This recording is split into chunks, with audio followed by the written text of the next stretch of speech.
Hello everyone and welcome to nvlddmkm's channel. In today's video, I will show you how to fix error code 100 related to your GPU on Windows 11. And now let's get started.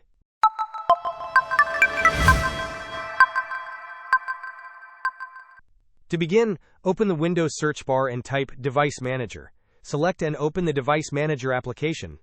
In the Device Manager window, expand the Display Adapters section. You will see a list of your graphics cards. Right-click on the first display adapter listed and choose Update Driver.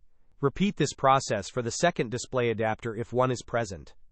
Next, you should ensure your Windows is up to date. Right-click on the Start button and select Settings. Navigate to the Windows Update tab.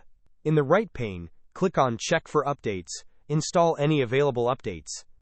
If updating drivers in Windows does not resolve the GPU error, you can perform a system file checker scan. Search for Command Prompt in the Windows search bar. Right-click on the search result and select Run as Administrator.